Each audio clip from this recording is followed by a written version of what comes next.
تو آخری دفعہ کب گئے تھے سرگودا چھٹیاں گزارنے؟ یعنی بس اس وقت تو سپر ایکسپریس جایا کرتی تھی کراچی سے, اور 2 مہینے پہلے سے ٹکٹیں ہو جاتی تھیں, خوشی سے ہماری نیندیں اڑ جاتی تھی. اور مجھے یاد ہے وہ ٹرین میں پوری رات سوتا نہیں تھا. اچھا, کھڑکی پہ بیٹھا رہتا تھا بس دیکھنے کے لیے نا کہ تو وہ بس میرا خیال ہے 91 یا 90 میں شاید لاسٹ ٹائم گئے ہوں گے. اچھا, اس کے بعد پھر مدرسے میں آ گئے, پھر تھوڑے بڑے ایسے ہو گئے تھے. تعلیم کہاں تک حاصل کیا آپ نے؟ جسے میں نے ایس ایم سائنس کالج میں 2nd ایئر تک کے 2 پیپر چھوڑ دیے تھے میں نے. اچھا, فرسٹ ایئر ہو گیا تھا, 2nd ایئر میں تقریباً کمپلیٹ ہو گیا تھا, تو 1-2 پیپر میں نے یہ کہہ کے چھوڑ دیے تھے ایگزام میں کہ میں سپلیمنٹری میں ان کو کلیئر کر لوں گا, ان کو زیادہ اچھے نمبروں سے پاس کروں گا. ٹھیک ہے. پھر میں آ گیا مدرسے میں, تو بس 2 پیپر جو گئے تو وہ اب تک ہی گئے. وہ کس مدرسے میں آئے آپ؟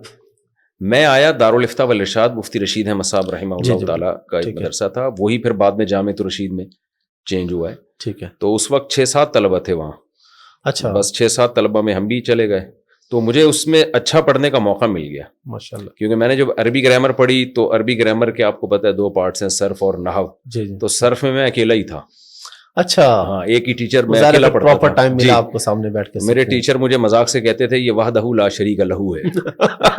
ٹھیک ہے نا, اس کا کوئی ساتھی نہیں ہے, یعنی صرف پڑھنے میں. جی جی. پھر ہم نے جو نحو پڑھی ہے, جو عربی گرامر کا دوسرا پارٹ ہے, اس میں بھی ہم 2 یا 3 طالب علم تھے بس. تو اس طرح دورے حدیث میں ہم 4 یا 5 لڑکے تھے. اچھا, دورے میں. اور یہ کس سن کی بات ہے؟ دورہ آپ نے کب کیا؟ دورہ میں نے کیا تھا 99 میں. 99 میں. تو اس میں ہمیں بہت یعنی اچھی طرح سے پڑھنے کا موقع اس طرح مل گیا کہ ٹیچر کی ہم سب پہ نظریں ہوتی تھیں. پھر ہمیں ہمارے جو استاد سے انہوں نے پابند کیا تھا کہ ٹیچر نے لیکچر نہیں دینا. اچھا, طالب علم نے جو کل جو سبق ہم نے پڑھنا ہے وہ ہماری ذمہ داری تھی کہ ہم نے پریپریشن خود کر کے استاد کے سامنے اس کو لیکچر کو ہم نے پیش کرنا ہے استاد کے سامنے. ٹھیک ہے. اور اردو ہم نے 8 سال اردو کی کوئی کتاب نہیں دیکھی. جب سے ہم مدرسے میں گئے تو سلیبس پورا عربی میں, تو ہمیں پابندی تھی کہ آپ نے کوئی اردو شرح یا کوئی اردو کتاب نہیں دیکھنی. اچھا, تو شروع سے ہی ہم نے وہ جو ہے وہ عربی سیکھنے کے بعد ساری کتابیں پھر عربی میں. جیسے ہوتا ہے نا آج کل بعض مدرسوں میں ہم نے دیکھا ہے طلبہ کیا کر رہے ہوتے ہیں کہ جو قرآن حدیث اور فقہ کی جو کتابیں ان کے لیے اردو میں دیکھ رہے ہوتے ہیں کہ کیا مفہوم ہے. اکثر جگہ پہ غلط ہے نا یہ, یعنی پہلے یہ رواج نہیں تھا مدارس میں, یہ بعد میں اب شروع ہوئی ہے یہ بدعت. اس سے طلبہ کی اس سے ظاہر ہے اس کی مثال ڈاکٹر میڈیکل کالج میں پڑھ رہا ہے اردو کتابیں دیکھ رہا ہے وہ, تو آپ کے علوم تو سارے عربی میں ہے نا. بالکل. تو ہم پر پابندی تھی, ہم نے دورہ حدیث بھی اس طرح سے پڑھا ہے کہ جیسے بخاری ہے, ابو داؤد ہے, تو ہم خود رات کو اس کی اسٹڈی کر رہے ہیں, عربی شروحات دیکھ رہے ہیں, اور صبح استاذ کے سامنے اس لیکچر کو ڈیلیور کر رہے ہیں. تو استاذ ہمیں صرف یہ بتاتے تھے کہ یہ صحیح ہے غلط ہے اور کہاں آپ نے مسٹیک کی, اور کچھ جو اضافی چیز ہوتی تھی وہ استاذ بتایا کرتے تھے. اور پڑھانا آپ نے کب سے شروع کیا تھا پھر؟ میں جامعۃ الرشید سے 99 میں فارغ ہوا اور 2000 میں وہاں ٹیچر لگ گیا تھا. اچھا, یعنی 23 سال تقریباً ہو گیا آپ کو اس میں. اچھا, اس طالب علمی کے زمانے اچھا 1 سال پھر ہم نے وہاں افتاء کا کورس بھی الگ سے کیا تھا. اسی دوران میں ٹیچر بھی تھا اور افتاء کا کورس بھی کیا آپ نے وہاں سے. تو زمانے طالب علمی میں عام طور پہ, بلکہ آپ اپنے بیانات میں اکثر مسائل کا حل بتاتے ہیں کہ والدین کو چاہیے کہ ذرا طبیعت سے صفائی کریں. تو آپ کے ساتھ بھی کبھی کوئی والدین کی طرف سے یہ مدرسے میں؟ شکر ہے, ٹیچروں سے بھی ہم نے ماریں کھائی ہیں, والدین سے بھی ماریں کھائی ہیں, بڑے بھائی سے بھی کھائی ہے. اچھا, تو جیسے پہلے ہوا کرتا تھا سب, یہ تو ابھی چھوئی ہوئی بن گئے ہیں بچے. جی. اور ایسا نہیں کھائی کہ بے تحاشا مارتے پیٹتے ہوں کوئی, یعنی جیسے باغیانہ بچوں کا ذہن بنتا ہے. اور ہم پہ روب تھا, میرے بڑے بھائی کا بھی بہت زیادہ روب تھا. میرے 2 بڑے بھائی, جو ایک بڑے بھائی مجھے اسکول کا پڑھایا کرتے تھے شام کو ٹیوشن, ان کا الگ روب تھا. ان سے چھوٹے جو تھے وہ حافظ تھے, وہ ہمیں صبح فجر کے بعد لے کے قرآن پڑھاتے تھے. تو میں نے گھر میں ہی قرآن پڑھا ہے پورا, حفظ بھی میں نے گھر میں ہی کیا. اچھا, مدرسے میں حفظ نہیں کیا نہ قرآن. وہ پھر مدرسے میں جو عالم کا کورس ہے اس کے لیے گیا. تو ان کا بھی روب تھا, دونوں بھائیوں کا ہم پہ روب تھا. بس وہ آنکھیں دکھاتے تھے تھوڑا سا بھی ہم دائیں بائیں ہو جائیں.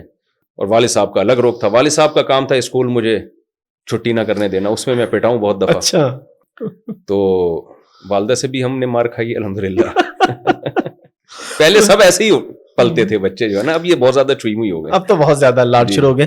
کوئی شرارت آپ کو یاد ہے زمانے طالب علم میں, کوئی زبردست قسم کی شرارت آپ نے کی؟ میں اسکول سے جب آتا تھا نا تو شام کو ہماری میڈم پڑھایا کرتی تھی, جو اسکول کی پرنسپل تھی, وہی شام کو ٹیوشن بھی ہم انہی کے پاس پڑھنے. ٹھیک ہے, ابھی تک ماشاءاللہ حیات ہیں, اللہ ان کی عمر میں برکت دے. آمین. اور بہت ذمہ داری سے پڑھاتی تھی. آج کل ٹیچروں میں آپ کو یہ چیز نہیں ملے گی, شاید پیسے ویسوں کا زیادہ ہو گیا ہے. تو وہ پھر کیا کرتی تھی, میں جب جاتا تھا تو میرے اوپر ان کی نظر تھی, ہوم ورک نہیں کیا تو پٹاخ سے تب پڑھاتا تھا ان کا. ٹھیک ہے, کیا ہوا ہے کہ جی مجھے تو شوق نہیں, بچوں کو کہاں شوق ہوتا ہے پڑھنے لکھنے کا. ایک دن مجھے یاد ہے 3 بجے ٹیوشن کا ٹائم تھا, میں نے کہا بہانہ کرتا ہوں چھٹی کا. تو گھر میں ایک صوفہ دیوار کے ساتھ رکھا ہوا تھا, میں صوفے کے پیچھے جا کے نا سجدے کی حالت میں چھپ گیا میں. ٹھیک ہے. والدہ میری تلاش کرتی کہیں گیا کہاں ہے, یہ کرتی رہی. 1 گھنٹہ تلا, اور میں 1 گھنٹہ اس طرح سجدے میں. اچھا. جب مجھے یقین ہو گیا اب ٹیوشن کا ٹائم ختم ہو گیا تو میں نکل کے آیا, اور مجھ سے چھوٹی بہن تھی, اس پہ میں نے الزام لگایا, امی اس نے مجھے اتنی زور سے مارا ہے کہ میں 1 گھنٹے سے وہاں پڑا ہوا ہوں. اچھا. یعنی مجھے یاد لگتا ہے, اللہ معاف فرمائے, اتنا کلیئر جھوٹ. اور میری والدہ اس کو ڈانٹ رہی ہیں کیونکہ مجھے بہانہ سمجھ میں نہیں آ رہا تھا. تو اب میں سوچتا ہوں کہ بھائی تو چلا جاتا وہ زیادہ آسان تھا. 1 گھنٹہ بیچاری وہ میڈم ہماری اتنی سخت تو نہیں تھی نا, زیادہ زیادہ ہوم ورک نہیں کیا, 1 آدھ تھپڑ لگا دیتی وہ. لیکن میں 1 گھنٹہ وہاں سردے کی حالت میں پڑھا رہا ہوں, اور بلی اس کے اوپر ڈال دی میں نے. تو اس طرح ہوتا ہے بچپن میں ایسی. کتنے بہن بھائی ہیں آپ؟ ہم 7 بہن بھائی, ایک کی ڈیتھ ہو گئی, اللہ ان کی مغفرت کرے. اور بچے کتنے ہیں آپ کے؟ بچے مجھے ہر دفعہ سوچنا پڑتا ہے, ابھی تک پونے 16 ہیں الحمدللہ. اچھا 2 میرے ربیب بھی ہیں, ربیب یعنی جو جن میں نے کسٹڈی میں ہے, یعنی جو مجھے ملے تھے جہیز میں. ٹھیک ہے. وہ ملا کے پونے 18. اچھا ماشاءاللہ. اور بیگمات تو 3 ہیں, وہ تو سب جانتے ہیں. اکٹھی رکھی ہوئی ہیں الگ الگ؟ نہیں الگ ہے. کبھی اتفاق ہوا اکٹھے رکھنے کا؟ نہیں, اکٹھا پہلے ہوا ہے 2-3 دفعہ ہوا ہے. اچھا, وہ اچھا اتفاق نہیں ہوا. ہے تو بڑا مشکل کام ویسے. جی. تو آپ کیسے کر لیتے ہیں یہ کام, یہ کیسے کیا ہوا ابھی تک آپ؟ تو یہ جی میں نے آپ کو صحیح بات بتاؤں, بہت ٹینشن میں ٹائم گزارا ہے. اچھا. میں جو لوگوں سے کہتا ہوں 2-2 3-3 شادیاں کرو, جی, یہ اس لیے کہتا ہوں یہ خواتین کی ضرورت ہے. رشتوں کی کمی خواتین کے لیے, مردوں کے لیے نہیں ہے. تو اس میں ٹینشن ٹھیک ٹھاک ہے. میں لوگوں سے کہتا ہوں یہ کام آپ جہاد کی نیت سے کریں, مزوں کی نیت سے نہ کریں. ٹھیک ہے. تو میں نے 8-10 سال بہت ٹف ٹائم گزارا. میں تو اس کو ٹف نہیں کہتا, مجھے تو ڈر لگتا ہے کیونکہ جب ہم لوگوں کے حالات دیکھتے ہیں تو پتہ نہیں کیا کیا مصیبت ہے. لیکن اگر ہم کمپیئر کریں ایک نارمل لوگوں سے جو بڑے ہنسی خوشی زندگی گزار رہے ہیں, تو میں نے بہت, کیونکہ مینج کرنے میں اس لحاظ سے مشکلات ہوتی ہیں کہ آپ تھوڑا وہاں زیادہ بیٹھ گئے تو دیکھیں جب ایک ہوتی ہے نا, آپ گھر سے باہر ہیں, اس کو پتہ ہے یہ گھر سے باہر دوستوں میں بیٹھا ہوگا, لیکن 2-3 ہے تو وہ وہاں کیوں بیٹھا ہوا ہے, وہ ان کو خیال ہوگا شاید وہ وہاں بیٹھا ہوا ہے. تو آدمی سارا دن وہ ایکسپلینیشن ہی پیش کرتا رہتا ہے, یعنی ایکسپلین ہی کرتا رہتا ہے بیٹھ کے. میں وہاں نہیں بیٹھا تھا, میں وہاں بیٹھا تھا, اور میں نے وہاں چائے نہیں پیا میں نے. اب جا کے الحمدللہ حالات کافی سیٹ ہو گئے. تو انشاءاللہ پھر آپ کی جنت تو آسان ہے, اللہ کرے, جس نے زندگی میں اتنی ٹینشن دیکھی ہو. تو اور ٹینشن میں ایک بڑی ٹینشن یہ بھی ہوتی ہے نا کہ جب آپ کر رہے ہوتے ہیں تو ظاہر ہے پرانا سسرال آپ کو چھوڑتا تو نہیں اتنے آرام سے. ان کی طرف سے جو, یعنی جب آپ کی وائف کو پتا ہو کہ آپ نے دوسری کرنی ہے تو ٹینشن وہیں سے شروع ہے. بالکل. یعنی کرنا تو بات کی بات ہے نا, اس کو جب پتا ہے کہ آپ نے کرنی ہے, ذکر بھی کر دیا, تو وہیں سے ٹینشن شروع ہو گئی. تو پھر آپ کے جب کہیں رشتے کی بات چلتی ہے, پھر وہ الگ ٹینشن ہے, شادی ہوتی ہے وہ الگ ٹینشن ہے, پھر اس کے بعد کئی دنوں تک دونوں کو جوڑ کے رکھنا اور ان میں نفرت نہ پیدا ہونے پائے, وہ ایک الگ ٹینشن. پھر کیونکہ ہماری سوسائٹی میں اس کا تجربہ تو ہے نہیں کہ بہت لوگوں نے تجربہ کیا ہو, آپ ان کے تجربوں سے فائدہ اٹھائیں, بہت کم لوگ ہیں. تو میں ایکسپیرینس میرا, یعنی ہمارے خاندان میں بھی اس کا رواج نہیں ہے, تو مجھے لگا تھا میں تجربے کی بھینٹ ہی چڑھ جاؤں گا اس میں, یعنی کیسے مینج کرنا ہے اور کیسے. تو اب میں نے بہت کچھ سیکھ لیا تجربوں سے. اب میں لوگوں سے کہتا ہوں یار 2 کے بعد نا مجھ سے آ کے مشورہ لے لیا کرو, کچھ غلطیاں بہت بڑی بڑی انسان کر لیتا ہے, اس سے بڑا نقصان ہوتا ہے. آپ کے بھائیوں میں کسی اور نے کی شادی پھر؟ نہیں, میرے بھائی تو کہتے ہیں بھائی سوال ہی پیدا نہیں ہوتا. اچھا. اچھا, آپ اس حوالے سے کافی بات چیت کرتے ہیں, تو آپ یہ کہتے ہیں کہ اجازت اور چیز ہے, حکم اور چیز ہے. جی. تو آپ یہ فرماتے ہیں کہ حکم ہے بلکہ یہ شادیاں کرنے کا, تو اس حوالے سے دیکھیں ایک بات, یہ بہت اچھا سوال کیا, اس کو میں بار بار ایکسپلین کرتا ہوں. دیکھیں تجارت اسلام میں فرض ہے یا سنت ہے؟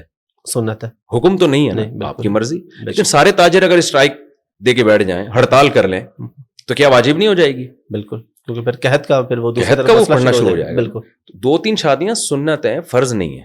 ٹھیک ہے. لیکن یہ اس سوسائٹی کے لیے شریعت نے حکم دیا سنت ہونے کا جہاں لوگ آلریڈی 4 سے زیادہ بیویاں رکھتے تھے, جہاں ان کو پابند کرنا پڑا کہ آپ 4 سے زیادہ نہیں کر سکتے. ٹھیک ہے.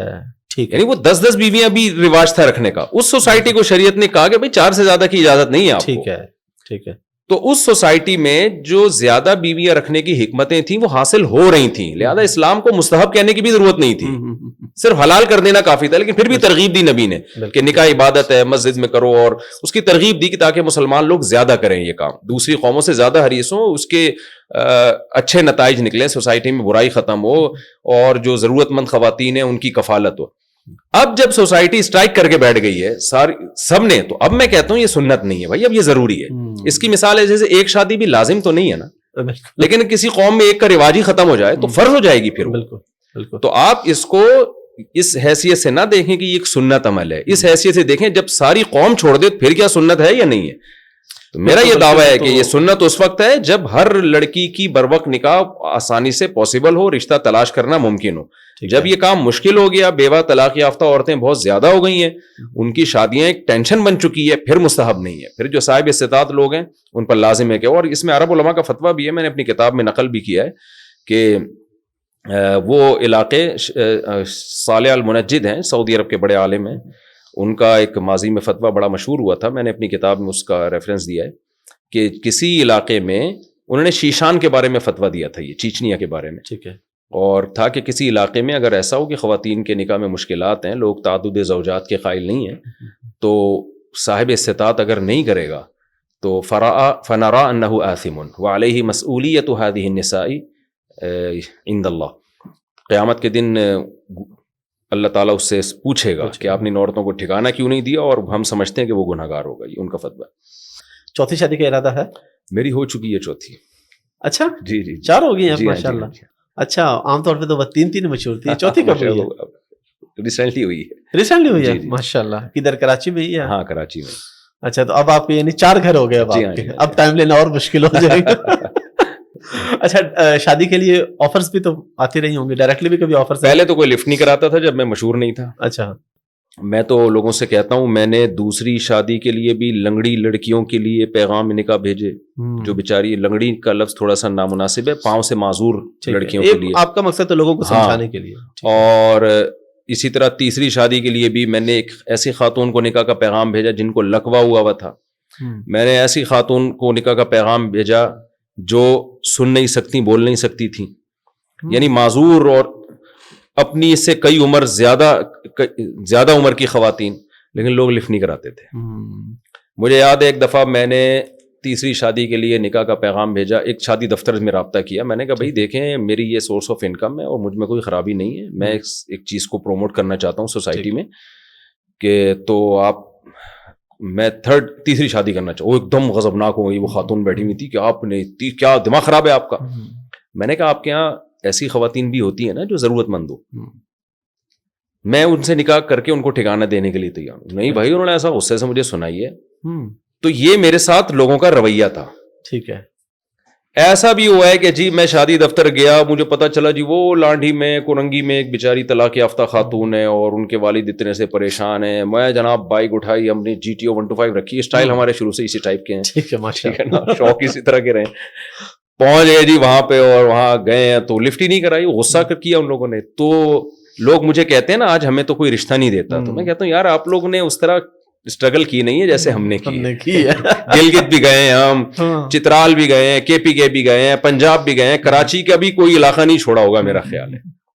تو لوگ اس کو ایکسپٹ ہی نہیں کرتے تھے, مانتے ہی نہیں تھے, کہتے تھے کیوں بھائی. میں کہ یار آؤ میرے گھر دیکھو, میں کوئی 2 نمبر آدمی نہیں ہوں. میں وہ کہہ رہے ہیں آپ 2 نمبر ہو, جو دوسری کر رہا ہے تیسری کر رہا ہے وہ بندہ ہی ٹھیک نہیں ہے. لوگوں کا یہ کانسیپٹ تھا, وہ ٹھیک ہو ہی نہیں سکتا. تو لیکن بہرحال پھر ہو بھی گئی الحمدللہ. اس کے بعد تو پھر ایسا ہوا ہے کہ جی جب میں مشہور ہوا ہوں تو پھر تو رشتے پیچھے پیچھے ہم آگے آ گئے. پھر ہم کہہ رہے یار اچھا, پھر جن لوگوں نے انکار کیا تھا نا وہ بھی آ گئے 10 سال کے بعد رابطہ کر رہے ہیں کہ جی, تو وہ پھر اس کے بعد جا کے رابطہ کر رہے ہیں. تو میں کہتا آپ اس وقت کر لیتے, آج شاید سکون میں ہوتے, خوشی میں ہوتے. تو ڈائریکٹ آفرز بھی آئی کبھی؟ ڈائریکٹ آفر آئی جی, بہت دفعہ آئی. ابھی جو آپ نے شادی کی ہے یہ اگر آپ بتانا چاہے تو طلاق یافتہ ویسے یا نہیں؟ یہ میری پہلی 2 وائف طلاق یافتہ ہیں, جی جی, لاسٹ 2 وائف کماری ہیں. اچھا مفتی صاحب, آپ مشہور کب ہوئے تھے؟ کوئی پہلی ویڈیو وائرل یا جب یعنی آپ کا صحیح نام بن گیا ہوئی کون سے سن کی بات؟ 2007 میں میری ویب سائٹ بنائی تھی عثمان بھائی ہمارے, انہوں نے مفتی طارق مسعود .com کے نام سے. ٹھیک ہے. مشہور تو میں اس سے بھی پہلے تھا لیکن اتنا زیادہ نہیں. ٹھیک ہے. مشہور اس حوالے سے تھا, مجھے یاد ہے 2006 میں میں کہیں دعوت میں تھا, علماء بھی تھے اس میں, تو مسلسل میرے پاس مسائل پوچھنے کی لوگوں کے پاس سے کالز آ رہی تھیں, امریکہ سے بھی, انڈیا سے بھی, UK سے بھی. تو وہ واقعہ مجھے یاد رہ گیا. تو وہ حضرات پوچھ رہے تھے کہ بھائی اتنی دنیا بھر سے کالز آپ کے پاس کہاں سے آ رہی ہیں, کیونکہ میں بیان تو کرتا تھا. جی جی. تو وہ لنک سے لنک نکلتے نکلتے تو تھوڑا سا فیمس ہو گیا تھا. ٹھیک ہے. لیکن یہ کہ جو زیادہ فیمس ہوا ہوں 2007 میں انہوں نے ویب سائٹ بنائی, مجھے بتائے بغیر ہی بنا دی, مفتی طارق مسعود .com کے نام سے. ٹھیک ہے. میرے بیانات انہوں نے آڈیو بیانات ڈالنا شروع کیے. ٹھیک ہے. تو مجھے یہ بتاتے تھے اتنے پھیل گئے ہیں اور اتنے بیانات ہو گئے ہیں, میں لفٹ نہیں کراتا تھا ان کو. تو 2 سال تک بہت زیادہ وہ بیان وائرل ہو گئے, آڈیو بیان ہوتے تھے اس وقت. میں جب 2013 میں حج کرنے گیا تو مجھے بہت پبلک جانتی تھی وہاں, آواز سے پہچاننا. تو میں حیران ہوا کہ یار یہ لوگ کیسے پہچانتے ہیں مجھے فون آتے کہ بھئی وہ ایک ٹیکسی ڈرائیور نے آپ کا بیان لگایا ہوا تھا. لوگ بتاتے کہ میں جا رہا تھا تو میں نے کہا یہ آواز پہچانی ہوئی تو ہمارے دوست ہیں, اس طرح کی. ٹھیک ہے. تو 2-3 سال تک جب انہوں نے اتنا اسٹرگل کی, عثمان بھائی نے بیانات پھیلائے, تو پھر کسی نے مجھے کہا کہ یار ایک آدمی آپ کی فری پھوکٹ میں اتنی خدمت کر رہا ہے تو اس کو کوئی اپریشیٹ تو کرو نا. تو میں نے کہا کیسے؟ انہوں نے کہا دعوت کر لیں اس کی. میں نے کہا مشورہ آپ نے دیا ہے, دعوت بھی اگر آپ کر لیں میں آ جاؤں گا اس میں. ٹھیک ہے. میرے پاس اتنا بھی ٹائم نہیں. ٹھیک ہے. تو ہم لوگ بیٹھے, عثمان بھائی سے بھی تھوڑا, انہوں نے بھی ماشاءاللہ بیان میرے سن کے داڑھی رکھی تھی اور ماشاءاللہ تبدیلی آئی تھی ان کے اندر. تو وہاں سے یہ پھر بیان وائرل ہونا شروع ہوئے. پھر احمد طالب جو ابھی امریکہ میں ہمارے ایڈمن ہیں, یہ یہاں لنڈی کوتل چورنگی پہ میرا بیان ہوا کرتے تھے, یہاں آیا کرتے تھے. ٹھیک ہے. یہ انہوں نے بھی ماشاءاللہ داڑھی رکھی, پورے چینج ہوئے, یہ پورا ان کا گھر کا ماحول تبدیل ہوا. تو انہوں نے پھر یوٹیوب چینل بنایا. 2000 چینل تم نے بہت بعد میں بنایا ہے, اسے 2018 میں لوگ لگا رہے تھے آپ کی آڈیوز ویڈیوز یوٹیوب پہ. ہاں یوٹیوب پہ میں آ چکا تھا. دوسرے لوگ آتے تھے کیمرے سے ویڈیو ریکارڈ کر کے جاتے, ہم نے اجازت دی ہوئی تھی سب. ٹھیک ہے. میرا جو اپنا چینل بنا ہے وہ تو میرا خیال ہے 2017 یا 18 میں بنا. اچھا. اس سے پہلے سب لوگ ہی کر رہے تھے. میسج ٹی وی نے کیا, زیتون ٹی وی نے کیا, اور بھی بہت سارے چینل تھے جو یعنی اسلامک گروپ تھا ایک وہاں کا انڈیا کا, وہ تو 2 ملین سبسکرائبر تک پہنچ چکا تھا. اچھا, آپ کی ویڈیوز ڈال رہے ہیں ماشاءاللہ. تو پھر احمد بھائی نے کہا کہ بھائی ہم اپنا چینل کیوں نہیں بناتے, کیونکہ اس میں بڑا مسئلہ یہ ہو رہا تھا, کوئی ایسی بات چلی گئی جو ہمیں رجوع کرنا پڑا اس سے, یا کوئی نامناسب بات چلی گئی. بالکل. تو ہم پھر بہت سے چینلوں کے سامنے بھیک مانگ رہے ہوتے تھے, یار اس کو ڈیلیٹ کرو, کرتے نہیں تھے. بالکل. تو ہمیں لوگوں نے کہا بھائی مجھ صاحب یہ بہت ہی ایک سینسٹیو حساس معاملہ ہے, آپ کا اپنا چینل ہونا چاہیے, پہلے ویڈیو اس پہ جائے گی تاکہ کوئی بات نامناسب جاتی ہے, انسان ہے نا, زبان لڑکھڑا جاتی ہے, تو اسٹرائک تو دے سکیں آپ. بالکل. تو اس کا مین پرپز یہ تھا. اس پہ اللہ تعالیٰ احمد بھائی کو جزائے خیر دے, انہوں نے بہت محنت سے, ہمیں سارے مخلص لوگ ہی ملے, لالچی نہیں ملا. ماشاءاللہ. انڈیا کبھی گئے بھی ہیں آپ؟ نہیں, انڈیا بہت شوق ہے جانے کا. اچھا. انڈیا بہت شوق ہے ہمارے. تو دارالعلوم بھی دیکھنے کا شوق ہے, دارالعلوم دیوبند ہے اور بہت سارے مظاہر علوم ہے وہاں, اور ہمارا تو باپ دادے وہیں کے ہیں. اصلاً ہم پٹھان ہیں.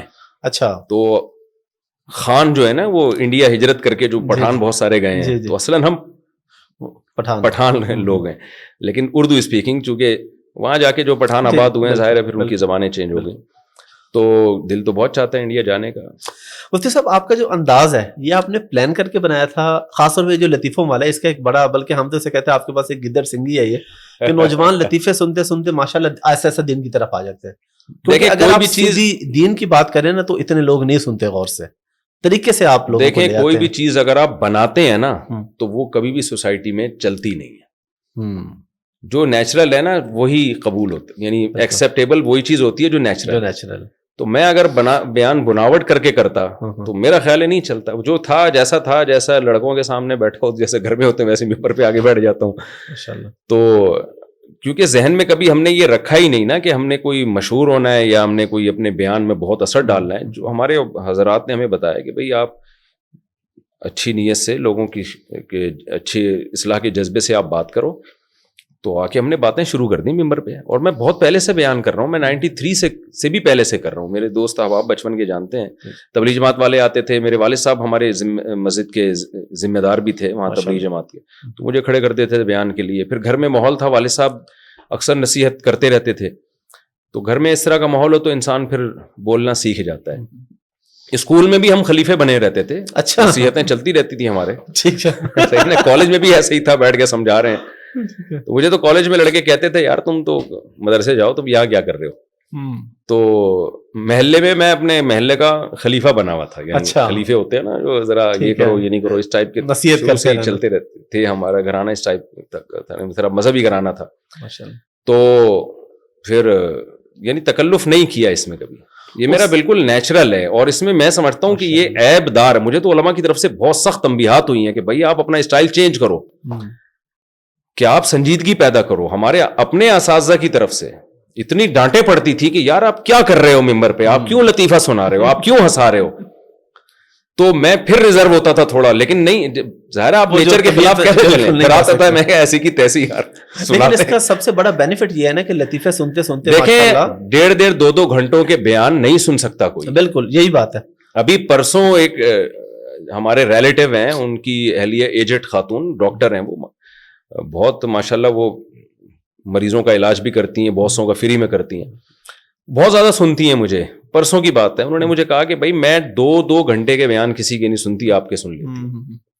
اچھا, علماء تو ظاہر ہے وہ اپنی لحاظ سے مجھے صحیح نصیحت کر رہے تھے کہ آپ نہ ہنسائیں لوگوں کو, آپ سنجیدگی پیدا کریں, رلائیں زیادہ, خوف پیدا کریں. میں کہتا تھا بھائی مجھ سے نہیں ہو پا رہا, جو میں نیچرل وے سے ہٹ جاؤں گا تو وہ تکلف لگے گا. تو جو میں ہوں میں ویسا ہی ہوں بھائی, جس نے سننا ہے سنے, نہیں سننا. مجھے پہلی مسجد سے ایک بیس میں نکالا گیا. میں پہلے مسجد میں امام تھا, 2004 کی بات ہوگی. میں نے بیان کیا ایسے ہی, تو وہ صدر صاحب اتنا غضبناک, آپ مسجد میں ہنسا رہے ہو لوگوں کو. میں نے کہا میں کوئی ایسا تو نہیں ہنسا رہا نا کہ مسجد کی بے ادبی ہو, کہ کہہ کے مار کے لوگ زمین پہ لیٹ جائیں. تھوڑا سا خوش, الحمدللہ میرے لطیف مسجد میں جو ہیں وہ اس میں توہین مسجد کی نہیں ہوتی, یا میرا اسٹائل وہ نہیں ہوتا جس سے مسجد کی توہین ہو. ایک خوش مزاجی آپ کہہ سکتے ہیں اس کو, وہ ایک فطرت میں ہے, تو وہ میں کیسے یعنی اس کو چھوڑ سکتا ہوں.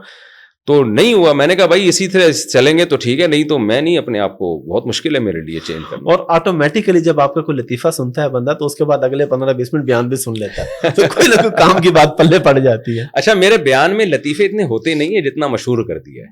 وہ بیان تھوڑا سا میں وہ وے آف یعنی جو اسپیچ ہے, آپ اس کو کہہ سکتے ہیں کہ تھوڑا ہلکا ہوتا ہے. بالکل وہ ہلکا ہے, اس میں ہنسی مذاق چلتا رہتا ہے. لطیفے تو میرا خیال ہے اتنے لطیفے بندہ لائے گا کہاں سے, میں تو 15 سال سے بیان کر رہا ہوں, اتنے تو لطیفے مارکیٹ میں ہوں گے نہیں. ویسے کہیں پڑھے ہیں آپ نے کوئی کتاب؟ نہیں ایسا کچھ نہیں ہے. اچھا, سنا کے.